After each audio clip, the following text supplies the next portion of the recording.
Guys, good morning and welcome back to Jayson Tumacas Realty. So ngayon po, meron akong gustong i-share sa iyo na project ng SM Development Corporation or SMDC sa Makati, which is yung pre-selling natin. Ibig sabihin, ongoing yung construction. So nilaunch namin to 2021, last year. And then tuloy-tuloy na po yung construction once na launch namin. So itong Mint Residences, kaya ko gustong i-share sa iyo, napakaganda ng location. Walking distance ka lang sa MRT station ng Magallanes. And then, along Chino Roses lang po siya.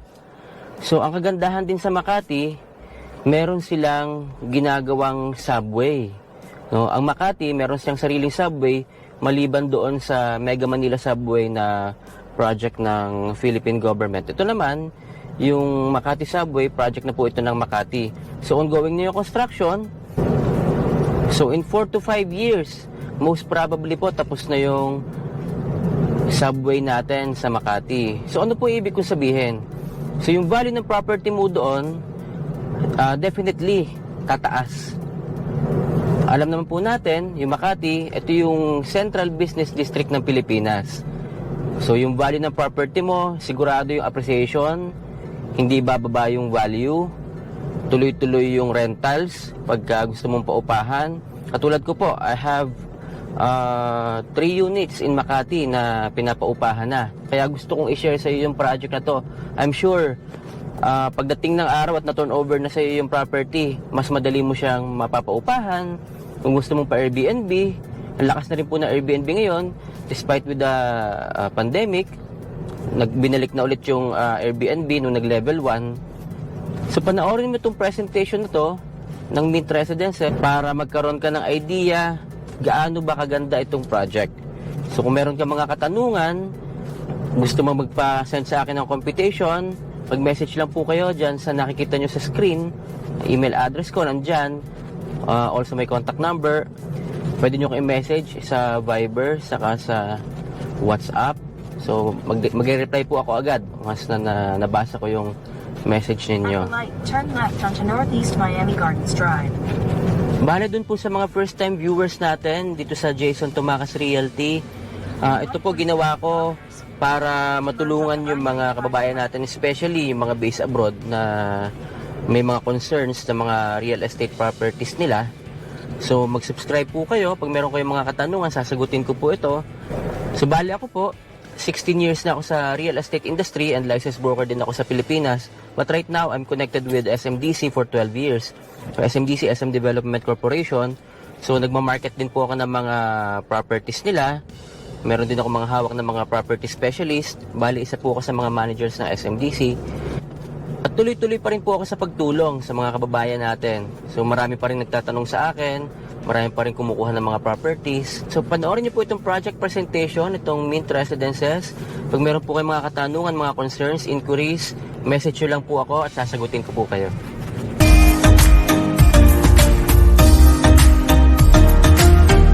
The Philippines has become one of the best performing economies globally with a consistent 6 to 7% annual growth rate.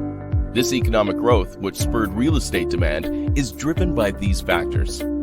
Over 2.3 million overseas Filipino workers whose remittances grow at an average of 3.8% per year accounts for 10% of the country's GDP.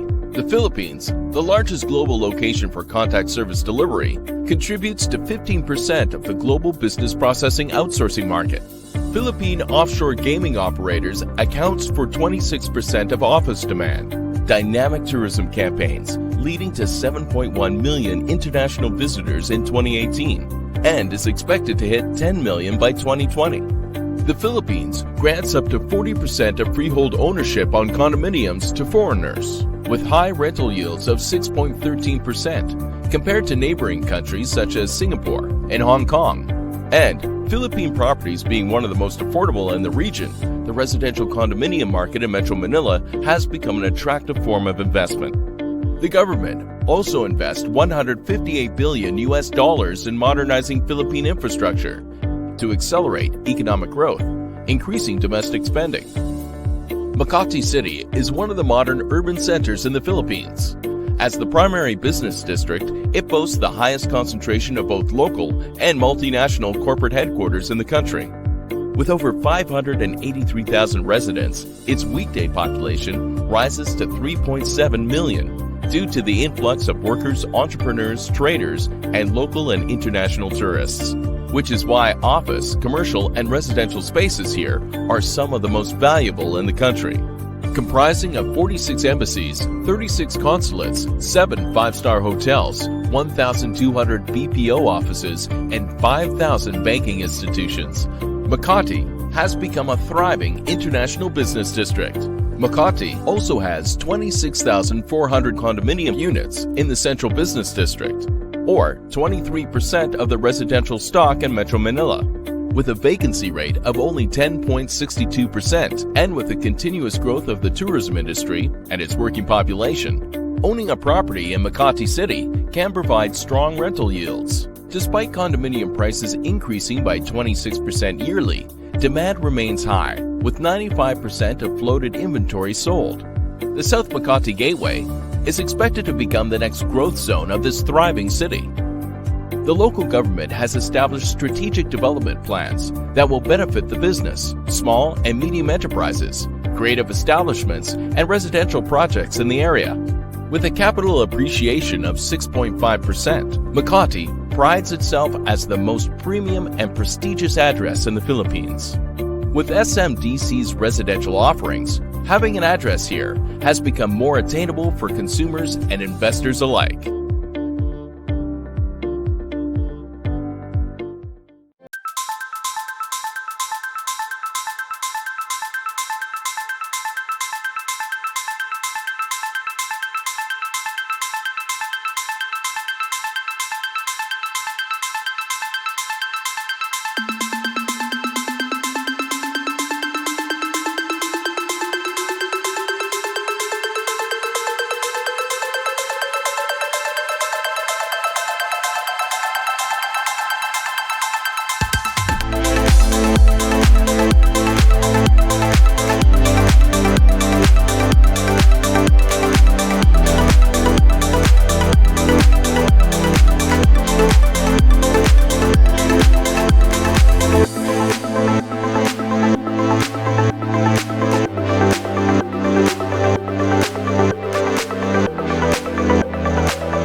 So ayan po, sana nagustuhan nyo yung project and mag-subscribe po kayo sa YouTube channel ko para masubaybayan nyo pa yung mga susunod kong i-share sa inyo.